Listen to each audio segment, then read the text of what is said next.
the reality is like we are all more or less the same. It's just what separates people. Like I was peeling potatoes at some point and washing dishes back then. It's insane what people can do these days with the phones. And What helped you to keep going? really questioning myself and identity. Like my dad had to like almost sit me down and like put some senses into me. So We see all these big moves, right? I couldn't have imagined that one day I will be working with them. So I have a goosebumps. very good question. I was not able to achieve balance still up to this day. You had to do that to achieve what you are today. They've seen the the result of my labor. I still feel shy and I'm not super confident on camera. All of this, the dream, when you started to do the videography projects. Elevate by Daria is live today with us. Amazing guest, Kate.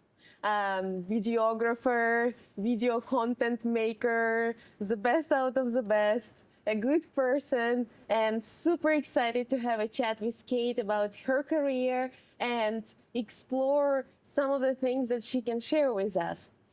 Kate, welcome. Thank you so much for having me. I'm so excited to be here.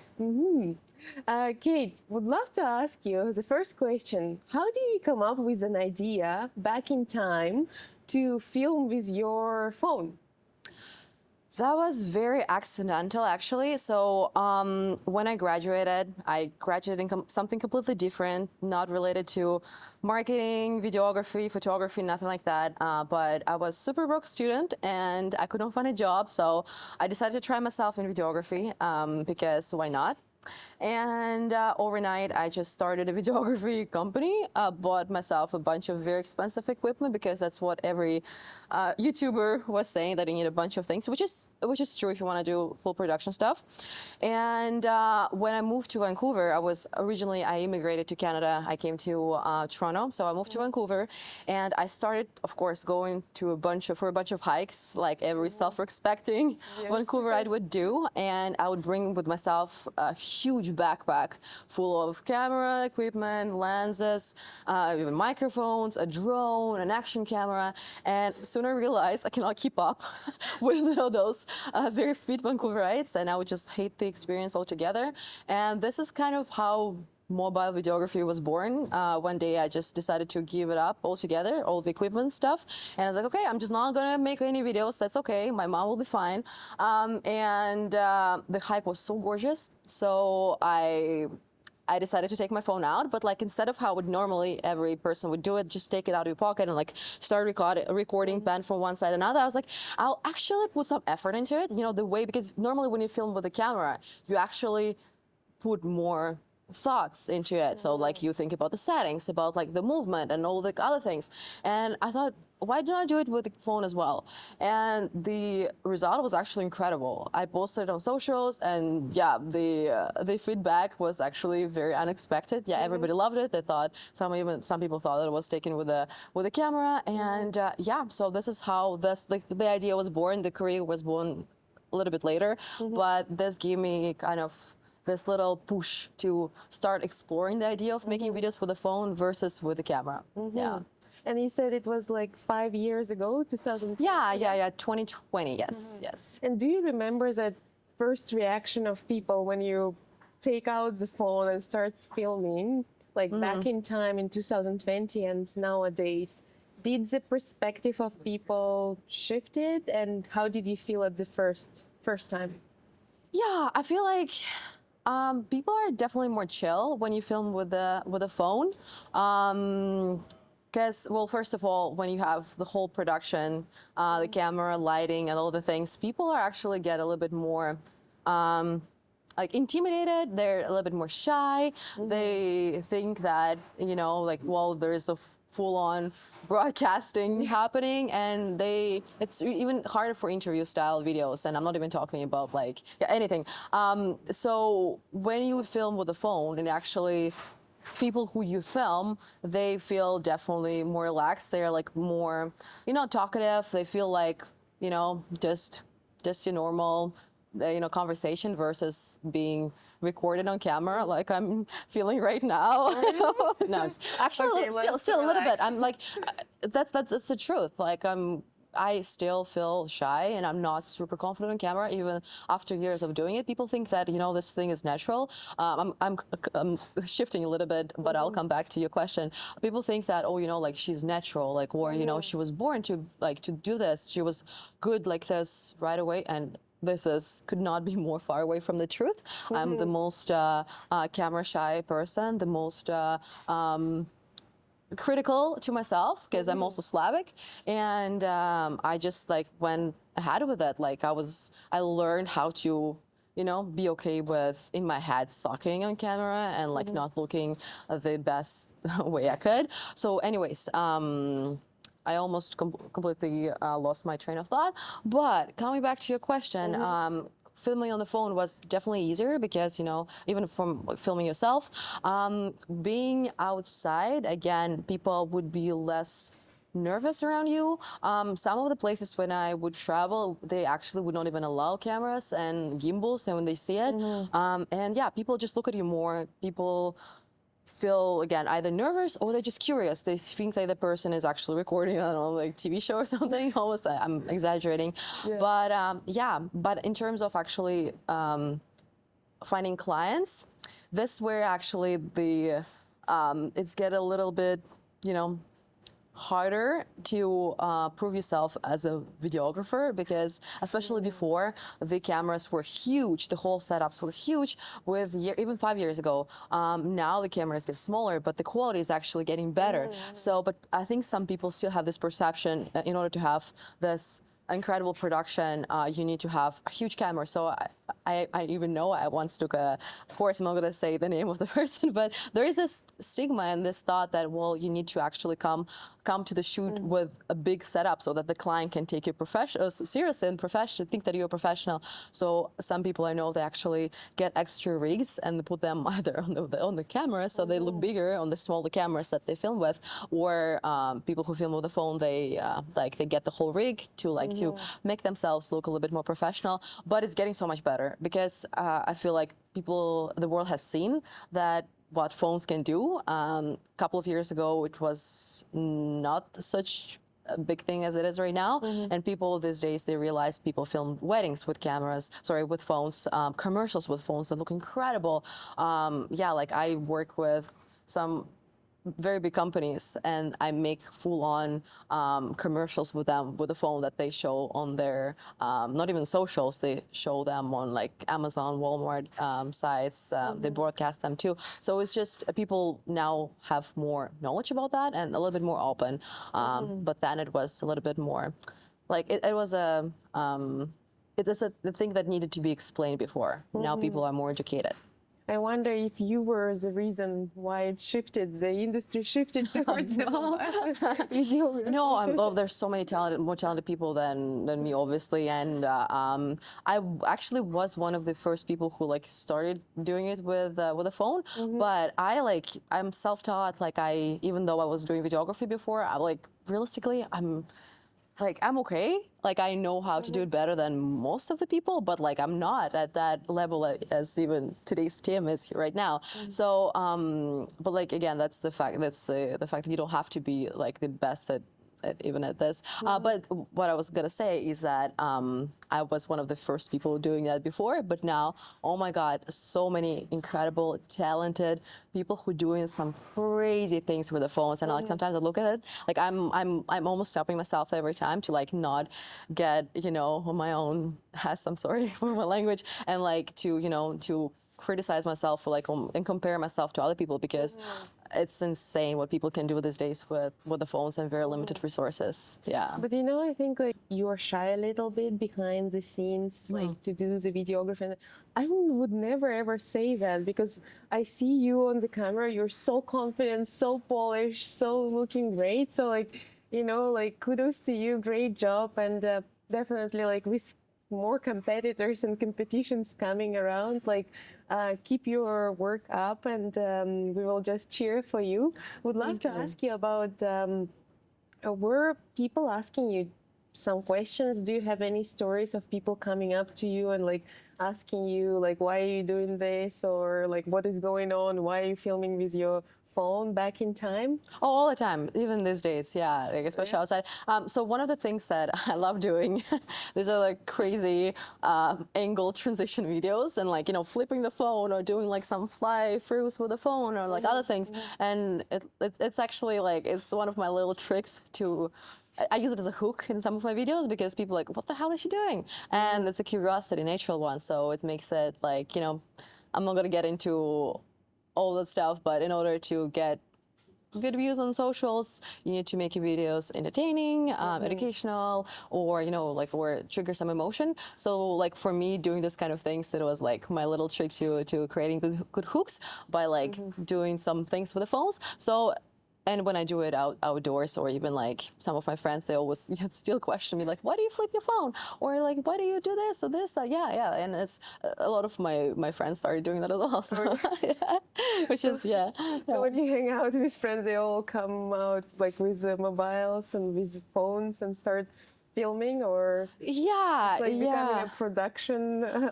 Yeah, I actually, yes and no, because I learned to create some boundaries in my relationships and friendships, because like one thing that actually was not very beneficial and in my past is not being able to create to create separation from work and leisure and friendships, and this led to big burnout. So when I had to explain to my friends, that when we hang out, I'm not the videographer here. I'm your friend. I'm happy to take a video, a photo of you, and everything, but like I'm not here to work. And actually, that like had to be a couple of times painful, not painful, but like I was not very comfortable because I'm a people pleaser, and like setting those boundaries was challenging. But honestly, I'm proud of myself because this was a very, very could be very toxic for myself because, as we had a conversation with you before, what I do when other videographers and what other creators do, it's also creative, and it's really important to actually find time and find internal resources to stop yourself, and because this is a very fine line between you just having fun, enjoying what you're doing, because I love it so much, but very often it's still work. You're still like in your working shoes, and you can be working like, I don't know, almost 24/7. That was happening for me, and you don't notice that you're like burning out little by little. And yeah, so by doing this, I was able to create healthier relationships and friendships. Yeah. How did your parents react to your shift of work? Like you started your own business, you started to film with your phone and started to create all these videos. Were your family supporting you? I had very supportive circle of friends, like people who were surrounding me in Canada. Back in Russia, because my background is Russian, they were not very supportive. Now they are, because they've seen the result of my labor. That was all worth it. How long did it take for them to realize? It took them a bit, because when actually my first job was front desk agent at one of the hotels. Then I was waitressing, and then I was doing some, like I was peeling potatoes at some point and washing dishes back then, when I was like learning how to make videos. And when I told my parents that I was getting into marketing and then videography, they thought that actually doing front desk and like working in the restaurant was more it was a better choice of my career. And then, yeah, coming back to your question, when I told my dad that I wanted to I didn't want to be in office, because at some point I had an office job, and that I actually want to, to travel and to work for myself. And it was the first time in my life that he spoke to me very, he chose a very, I don't even know how to put it, very, very particular words to explain to me that I have to grow up, and that, that you need to actually put some work into your career and making money, because he's I was raised in post-Soviet space, and all my parents obviously were, and they had to work really hard to get where they are. So that mindset of like you need to freaking break your back in order to be able to make it in life. I'm still struggling with this, because like even though I completely disagree with that, it's still, I think, ingrained in me, and it's still in my blood. So yeah, that was really tough actually, because I was still like I was just getting started and did not have any support from my family. He had to like call me out. It actually was the very first time in my life, because I was always a very, very good kid. Was a great student. I was, never drink, smoke, never had a boyfriend before I came to Canada, which was like, my 20s pretty much. Like I was always, very, very obedient kid, and they never really had to like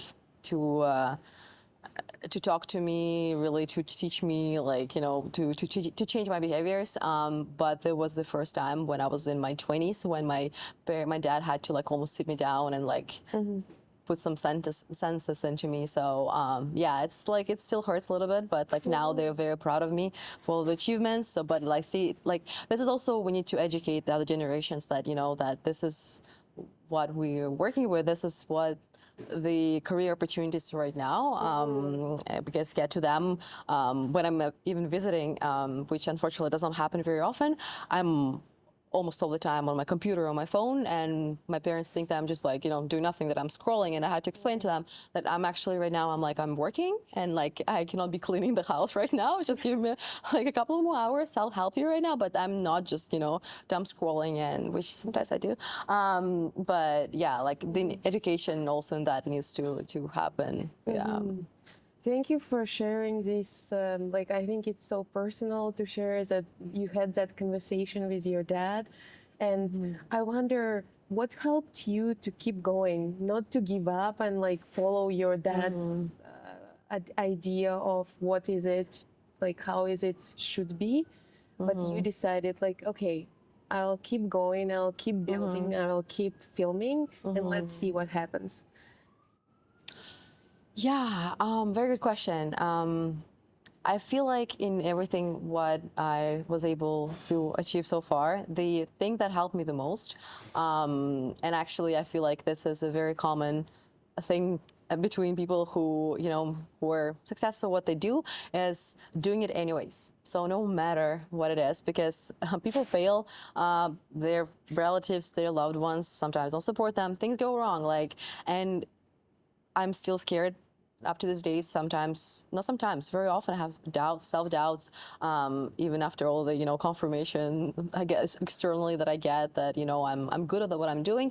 I still doubt myself when I post these videos, but I do it anyways. I think that's, it's a common, again, misunderstanding and common thing that people think, oh, like you guys must be special, like my boyfriend who's like really successful, my other friends who are very successful, they think they're somehow gifted, or they're given those opportunities, or they're like just naturally good at something, or like but the reality is like we are all more or less the same. It's just what separates people who have those self-doubts, who's scared as well every day, is just still doing it no matter that. And I just kept doing it. In my past, I actually tried so many different, now looking at back, I don't think I could call those businesses, but I tried making those into businesses, and all of them were not successful.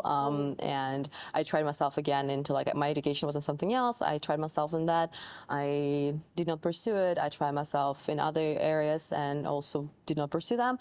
And I could have just stopped at like first attempt and just like, you know what, like, it's not working out, or like I'm just, or like I'm gonna be doing it for the rest of my life, even though I don't like it. I'm going to settle down for it. That's because this is actually the mindset of what my parents' mindset is. Like, you just pick one thing and you stick to it. Yeah, like you try to be the best in it, or if you're not, that's fine. If it brings you money and like you pick your thing and just stay in your lane. But yeah, I decided to not do that and to try myself in many things, to find myself. And this, I think, helped me tremendously because I really love what I'm doing. Yeah, I just like keep going, like no matter the faults, no matter the challenges, no matter the doubts. Again, as I said, like coming back to our previous topic, I I will give you one of my first videos too, like maybe if you want to insert them, because yeah, like right now, even though I say that I'm like, I'm not very confident on camera and like I'm not that good, I'm still so much better than I was before. Like this is the labor of years of work. So my first videos, they were so bad. Yeah, like I specifically, I don't delete them from my social so people can like go back and see. And yeah, so this is just, yeah, this is the result of just doing it anyways. As much as I hated filming myself, I didn't like seeing myself on camera. I thought I sounded bad. Oh, my English is not my first language. I was making so many mistakes, mispronouncing words, like so many other doubts that I had, but I did it anyways. So this is, I guess, the secret. I have a goosebumps. What if you were to return to the corporate job right now? Do you think you will be able to do it? Do you Yeah, I think you... so. I mean, yeah. I actually went back for a little bit, not too long ago, like what, a year and a half ago, because I had this very challenging moment for a little bit. I thought that I will stop doing socials completely. I just came back from, so I decided to try this digital nomading thing because why not? And everybody on socials everywhere is saying like how it's the goal in everybody's life to be able to travel nonstop, just hop countries. And I love traveling. Like my whole life, I was very lucky to be able to move around. And I thought, yes, digital nomading is like perfect for me. So I was traveling with my best friend for 8 months, just over 8 months. And when I came back, I just came back to get my papers in Canada, my Canadian passport, and I was supposed to keep traveling. I already booked my next flight, my next hotel. I needed to go back to Latin America, and I came back and I almost had a breakdown, like exaggerating a little bit, but I just wanted to stop socials completely because it can be toxic space, and I created myself in my head with all this amazing things that social media has allowed me to do. It can be social, so it could be very toxic. So I had to stop doing it for a little bit, and I thought I will never do it again. So I got back to my corporate job in marketing. I did it for a little bit and then left again. So it ended up just being a period. But if I have to, I will have to. It's probably going to be harder, just because like it's.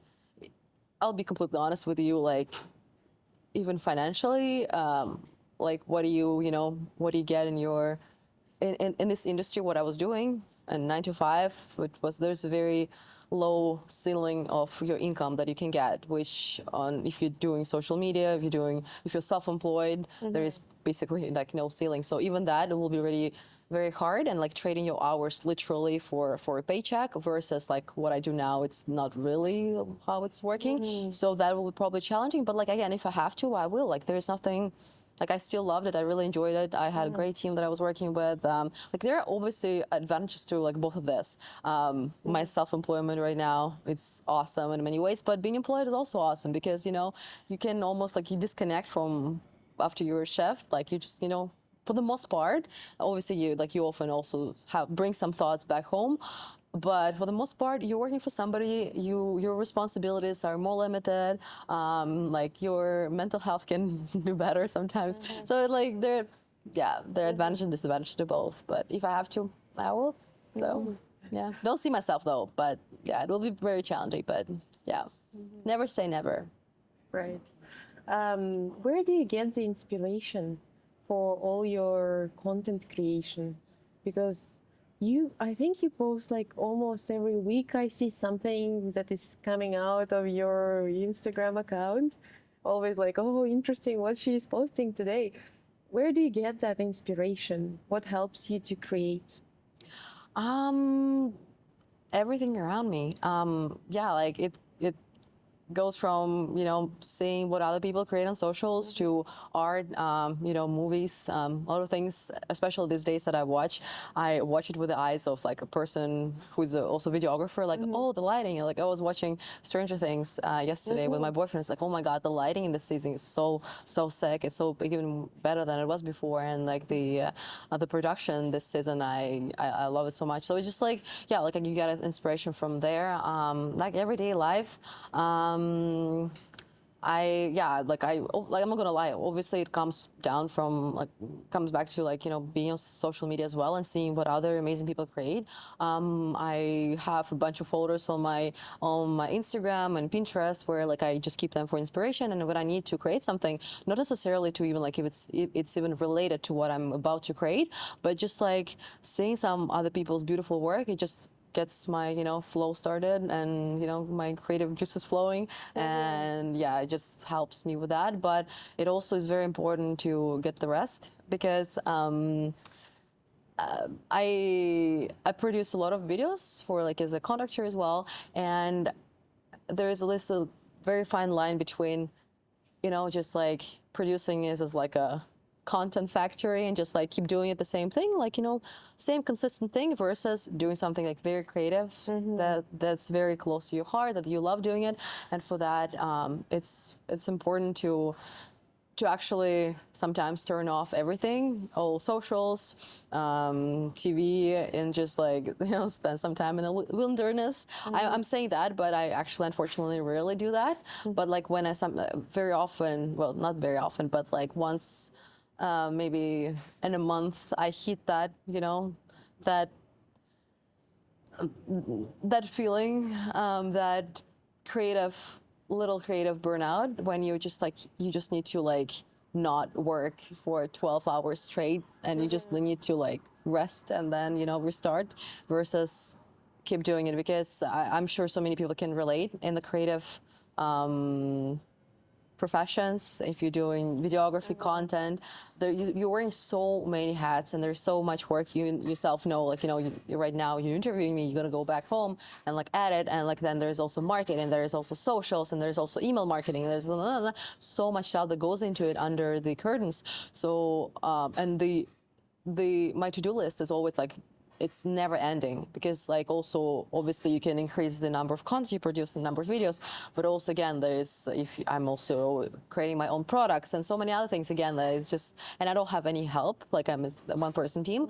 So it's a slippery slope. You can get in this like oh my god, like never ending to-do list. You need to stop yourself and like, I'm actually my work day is done.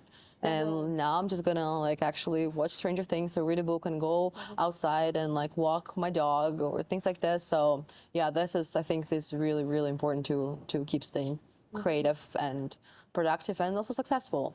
Yeah. What is some of the biggest clients and partners you work, if you can share with Yeah, of course, of course. The longest one that I'm loving so much has been Insta360. So it came from me being a big fan. I remember when I was actually starting doing this, I saw this camera and like I couldn't afford it at the time, and like I was waiting for my birthday, so like I was given this camera, and I just started filming with it, and I was making videos, and it was one of the first partnerships that I did. And it started from just a free product. They like kept sending me stuff, and now I've been working with them for what, almost 4 years. I love their team, and I'm gonna keep working with them. I don't know for how long, because I'm the true fan of their products. Because sometimes, like, obviously, you probably realize people who do what I do, they get a lot of invites to work with so many companies that and I try to really filter. Like, I'm not obviously working with every single company and brand that comes knocking on my door. Thankfully, I have right now a person who is my brand manager, so not brand manager, partnerships manager. So she's filtering things. But yeah, Insta360 is like probably my favorite one. The biggest one, the other big one, was I recently went to Cincinnati, consult Procter & Gamble, and I produced a couple of videos for them as well. I started working with Apple, which was the biggest dream thing for me because they don't really work with creators. They have a very small team and like they don't do really partnerships. And yeah, started working with them. Ray-Ban, Meta, Instagram. I work with Instagram creators. Yeah, DJI, like all of these things that actually before I couldn't even afford to buy, and I was going into debt to buy things.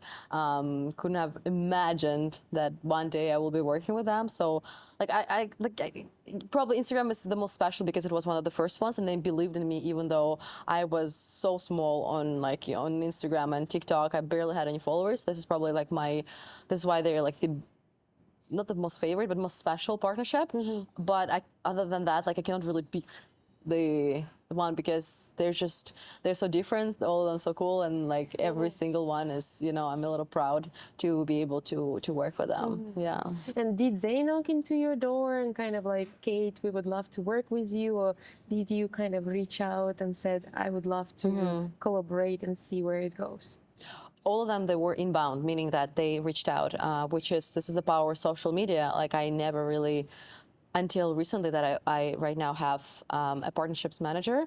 She is helping me. Like sometimes she does outbound, so she messages the companies. But to be completely honest, out of that, like usually you don't get that much success. It's it's because there are some. I don't want to get into too much details, but imagine like you were knocking on company's door, and they usually have certain budgets, and quarterly they have different campaigns that they're working on. So it's not very often that you will time it perfectly with the certain campaign that they're working on right now with the budget. So usually how it works, they have right now the campaign, they have the budget, and they're going to find people to work with them. So yeah, like 95, almost 98% of the partnerships, they are inbound, and all of the ones that I just named, the ones that I'm most proud of, were all inbound. So meaning that they found me from my content. Usually it's like they find either viral videos or just find my profile, and For us, for people who see your Instagram, social media, we see all these big moves, right? Like you working with Apple, you working with Meta, you working with 360, Instagram. For me, I saw that, okay, maybe that's what success for Kate is. But I was wondering, for you, like in your career, within these 5 years of you building this little like Kate empire, and that is going to grow very far, what is for you like the most meaningful moments within that career? Were they connected with those partnerships, or were they connected with something else for you? It's a very, very good question. I don't think there's just one. I think it's a piggy bank of all those things. Because again, I had so much self-doubt.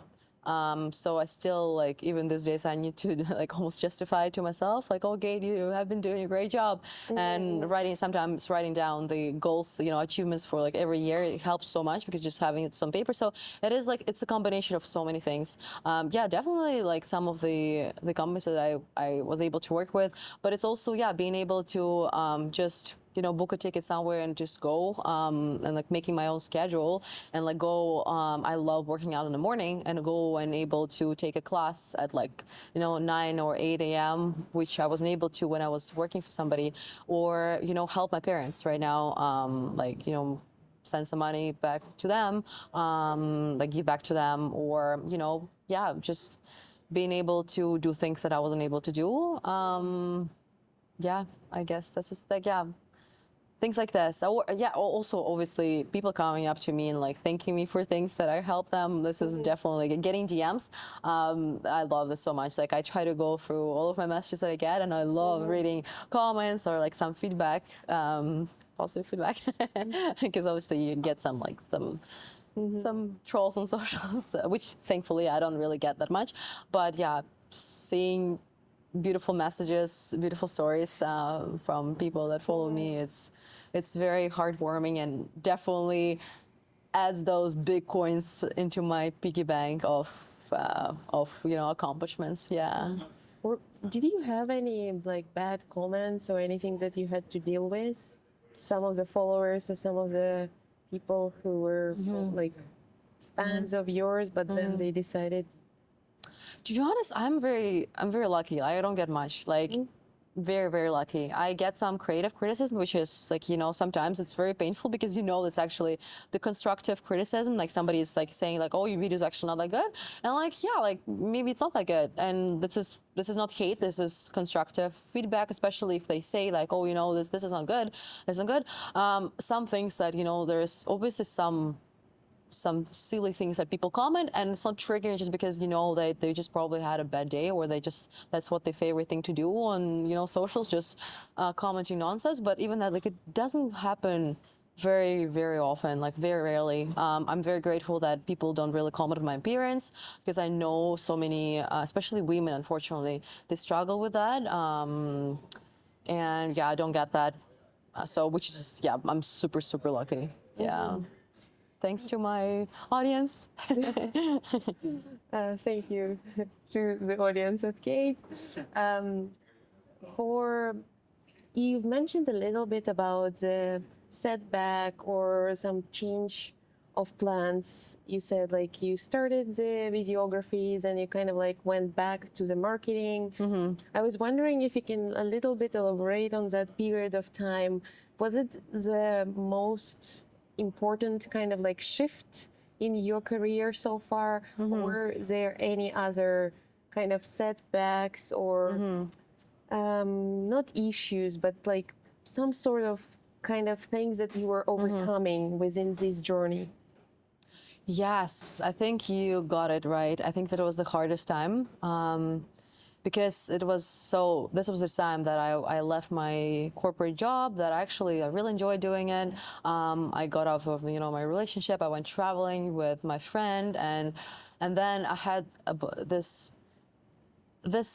set of beliefs about being self-employed, about being a digital nomad, that I was, also, I was talking about them on socials, how I enjoyed that. And then that moment happened, then that I realized I actually don't want to do it anymore. I actually wanted to go back to corporate at some point, and that I don't want to be doing digital nomading anymore. I also, at the time, I used to be vegan for a long time, for 7 years, and that I stopped being a vegan. So all that happened at the same time. So I was just really questioning myself and identity, like, what is happening, why everything what I believed in is not what I'm believing in anymore. Is there something wrong with me? So that was a big shift. But yeah, somehow like I went for it. I didn't give up. I was like, you know what, I have to do this now. It's fine. And I'm thankful, very thankful that I was able to also like get myself busy, not really, getting too much into my own thoughts, even though it can sound a little bit toxic, because you really need to dig in, but I think at the time it was the right thing to to like keep pushing. And yeah, like this ended up being the best year of my life, pretty much, like in terms of professional, personal. I think it's just, yeah, after every big fall there's a very big comeback and jump forward. Yeah. Yeah.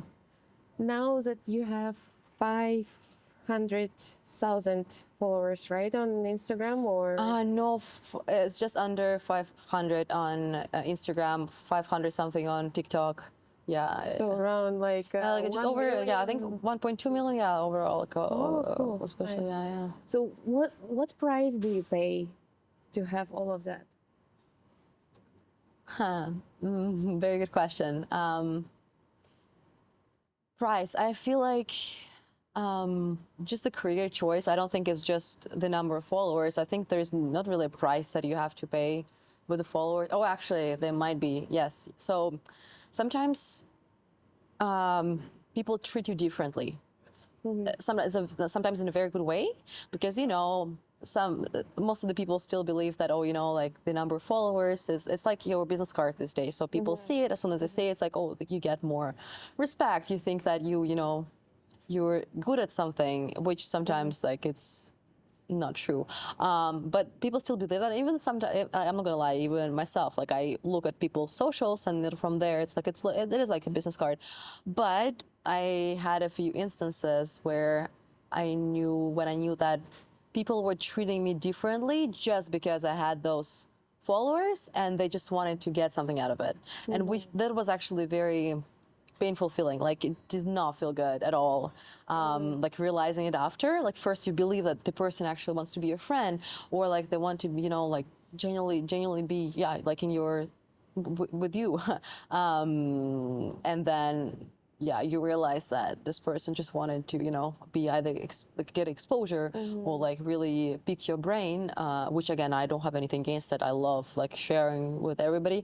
But when it's just the main reason why people want to like to hang out with you or to be a friend, and they disguise it into like, starting friendships, or like you get invited somewhere just because you like have that number, this is not the best feeling. But yeah, I think I wanted to say something else. Yeah. Oh, yes. But this is what comes down to the numbers. But the price of just being on social media, this can be again very toxic for your own mind if you like don't set boundaries in your own head. Because I'm gonna give a little comparison. Maybe that's not the best choice, but this is how I think about it. It's like, we're in a restaurant. There's, sommelier. It's a beautiful profession, beautiful job.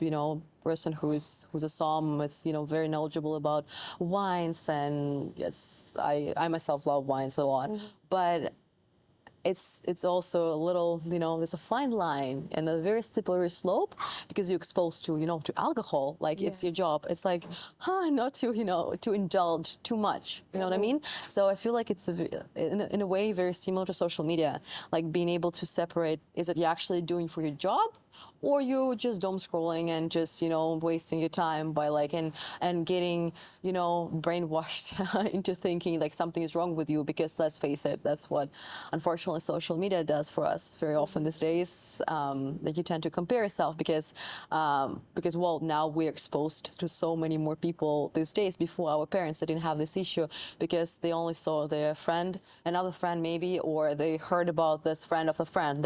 Was the whole circle of people, and they were usually more or less the same, same kind of, again, I don't like this word, like level or industry, or like, these days you were seeing this millionaire from this part of world, this scientist from like super smart person from this part of the world, this this athlete who was able to to get this record, or that person. You start comparing yourself to these people just because before you didn't know that these people existed. Now you see them, like your best friends on your For You page, and can be very self-destructing. And like I struggle with that myself, and I know so many people struggle with that. So I think this is the constant price that I have to pay every day, because as I already also mentioned, there's so many talented people these days, like insane.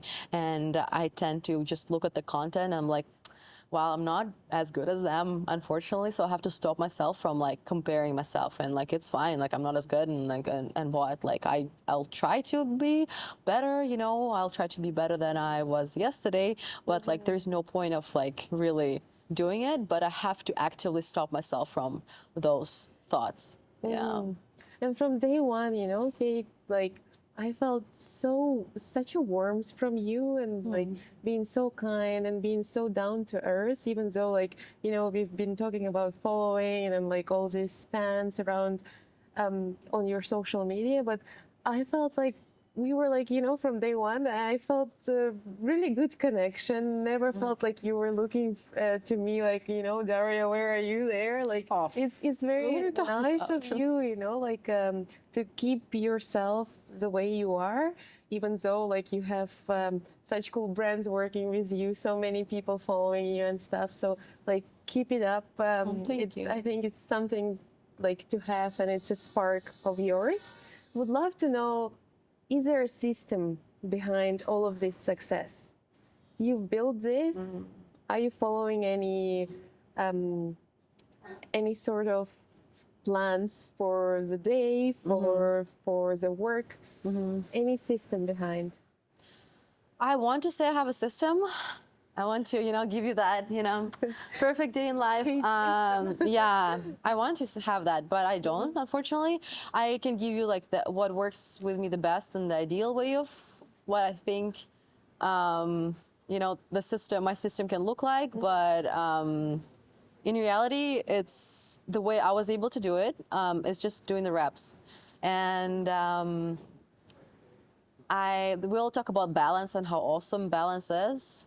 I was not able to achieve balance still up to this day. I definitely am better at that, but I believe in seasons in life.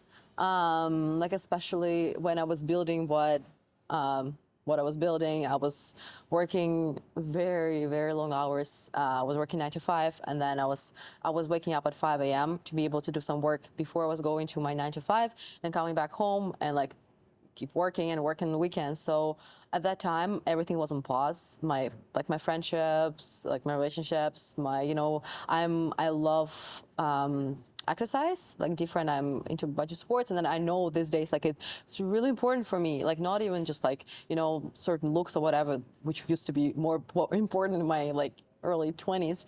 Now I do it to stay sane. And at the time, all that even had to be on pause because I had this like goal, and I couldn't have achieved it otherwise. I know some people are able to, and I really admire that, who are able to do like multiple, things, sometimes like having, 2 jobs, family, things like relationships, healthy relationships. Yeah, I had to prioritize the time.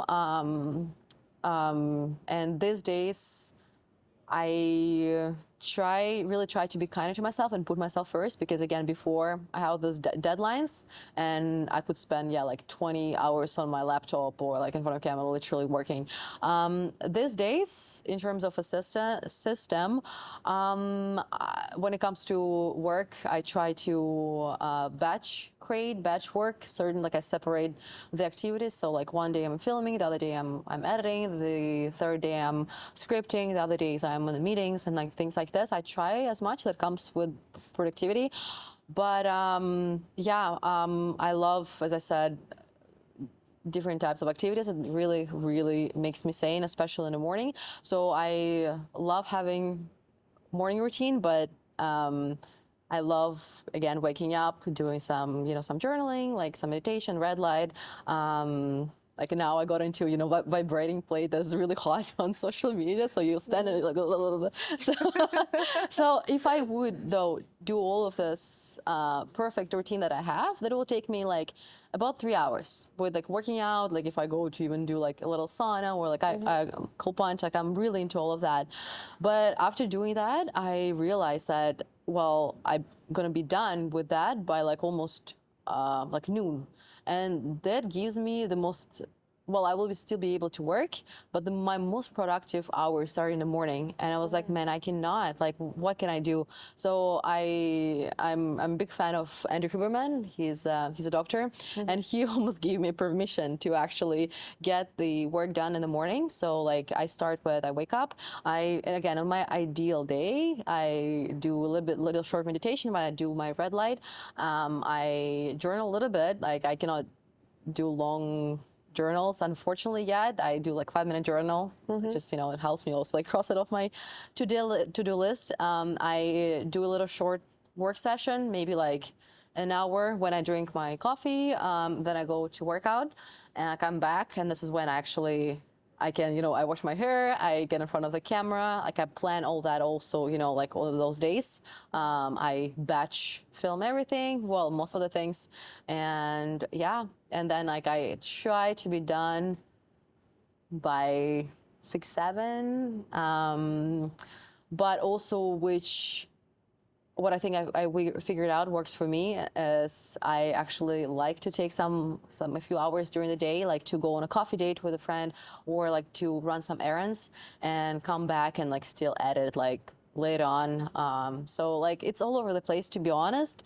But yeah, like there's no one system, but the system is just doing the reps like no matter what. And like at the beginning there was like very long reps, a lot of those reps. These days is a bit less. Yeah. hard work, no work. Yeah, like again, as post-Soviet mindset, I really want to learn to like work 4 hours a week. I'm re-listening this book that I listened when I was 19 for our work week. Yeah, I don't think I will be there anytime soon, unfortunately, but we're going there, you know. Yeah. You mentioned a little bit about the priorities shifted. Since you've started, you kind of like worked through like from the morning to till the night. You had to do that to achieve what you are today, right? Yeah. Nowadays, the priority shifted for you. Can you give yourself some time for rest and you're like a little bit easy on yourself? Yes, I definitely can. I'm also I'm very very responsible person. Like again, I think it comes from being Slavic and like being destroyed by our education systems in that way. I mean, very grateful for our education system, but like I'm extremely responsible, like due dates and like everything, has to be perfect. I'm also a people pleaser. But with that came a lot of stress, like self-imposed stress, because also like in what I do, there's a lot of multitasking involved. And that was like not very healthy. And I just had to teach myself and like keep repeating to myself that I'm not saving lives. I mean, I'm still aiming to like do everything on time. I am doing it, but like not to put that much stress on myself. And like again, I'm not the doctor. Like nobody's gonna die if like today I'm not gonna record this video. Tomorrow is gonna be fine. So that definitely helped me to sometimes to just like turn off my brain, because there were times that like the unhealthiest times when like I was connected like literally 24/7. Like I would wake up at like 2 or 3 a.m. at night. A few times during the night I'll check my email, like because I work with a lot of international clients, and I will like I could not disconnect at all for freaking minute. Like it was so toxic, and it was always a race for like doing better. Again, like trying to match the level of content and videos that other people produce. Like it's just like it was not the good mindset that I had. And these days I'm just like, this thing helped me so much before, and it's helping me again right now to get myself permission to be imperfect. Like I cannot compete with so many people. Like I cannot become a ballerina right now, right? Like too probably. I mean, I could maybe I don't know. But like this taking this mindset, and it's like it's okay. Like I cannot do it all. Again, comparing myself to yesterday and trying to get better, and this really helped me to like to let myself be and to like live a little, because like whatever we're doing is just to like at the end of the day enjoy life. And now that I'm like in a beautiful relationship right now, like I'm really trying to also like put that part of life, prioritize that part of life as well, because I unfortunately before, like all the relationships, friendships that I had, like it was never really a priority, and that was definitely not helping. So these days I'm trying to nurture my friendships, my relationship, like my relationship with my parents too. Like I call them every day. So just choosing those part of life and prioritizing them 100%. Yeah. What's next for you? What's next for me? Wow, that's a very deep question that I don't know the answer to. I have no idea, honestly. Again, just being open and to new opportunities, and like trying to strive for this never mystical word that is balance. I said probably it doesn't exist, but I'm really striving for that. So just honestly be calm, like feel calm. I think that's the goal. Like just enjoy life and like not be rushing somewhere all the time, and like not be in this like go mindset that I have been in for so long. It's just finally relaxing and chilling and being able to smell roses. That time when I mentioned was like the lowest for me. When I came back to Canada and like decided to stop everything, I really struggled to like be in the moment. had my first tattoo done, which I don't like anymore. But I think it helped me just to, to be in a moment. Like I remember I was, with my family. And that I haven't seen for years and years. And I would spend this, amazing evenings with my niece and nephew. We'll do some fun things, and then I could not let myself be. I was like, okay, I need to rush because I need to come back and do this and this and this. I could be doing this instead. Like I'm wasting my time, and this is such a toxic mindset. And I thank God almost like got out of it. I still sometimes find myself in that, just like just let myself be and freaking read the book or be and watch a TV show and not be on my phone by like doing something, pretending that I'm doing something in my head, and this like pseudo busyness that I'm creating for myself, which is again like very often like realistically like it doesn't have to be that way. I'm just creating it for myself in my own head. So yeah, like being calm and like get out of the go mindset. This is, I think, this is what I want to do next, because like I'm very happy where I am right now. Even like again professionally, I obviously want to grow even more, but I also understood that it's never going to end if I don't enjoy today and be in a moment. Yeah. Was it all for you? Was it all of this the dream when you started to do the videography projects? Did you see this dream coming into reality, basically, like where you are right now? I will be very honest with you. I don't think so. No. I never saw myself doing what I'm doing right now. Never saw myself being on camera, making content. Like some people call me an influencer. Like never. What I wanted to do was to be creative. I wanted to have my time to be able to travel, to see my family, because yeah, you also know, like being an immigrant, it's tough, and like working 9 to 5 in Canada, like you get your 2-3 weeks off. Like when you start out, it's 2 weeks, and like just taking a plane back, it's already gonna be like around 20 hours, sometimes more. Like I remember at the time, like it will take me 2 days to travel somewhere, and like your vacation that is supposed to usually go to Mexico and like be a rot on the beach. You spend it on like going back to tough Russia to enjoy the time with your family. You also want to go to the beach or like go to Europe or do these things. So my goal was to like just be able to take time off and not be always constantly nervous, because even when I was taking that time off, when I was employed, I was trying to be this convenient best employee of the year, that like even then I couldn't even take 2 consecutive weeks off. Like I had to split it, and like so because I thought I was irreplaceable. Which is nonsense. But anyway, so yeah, like my goal was to not be attached to one country, to be able to go back whenever I want to have finances, to means to do that. So in that way, yes, it definitely was a dream, but I was able to accomplish it the way that I did not imagine myself accomplishing. So yeah, yeah. Thank you so much for sharing your story, Kate. It's been a really pleasure talking to you and like knowing a little bit more about you, about your story. It I can see that you're a hard worker, tough, Slavic lady. So really, No. you inspire lots of people. You inspire me as well. Thank you for your time.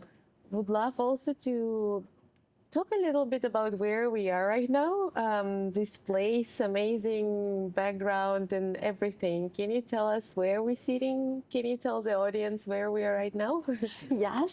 So audience, this is my boyfriend's restaurant. It's called ELEM. It comes from the word elements.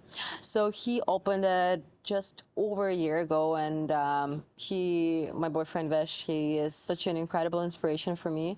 Every day, like I always dreamed to have the relationship where we make each other better. And yeah, I'm so lucky to have met him. We actually know each other for over 12 years, and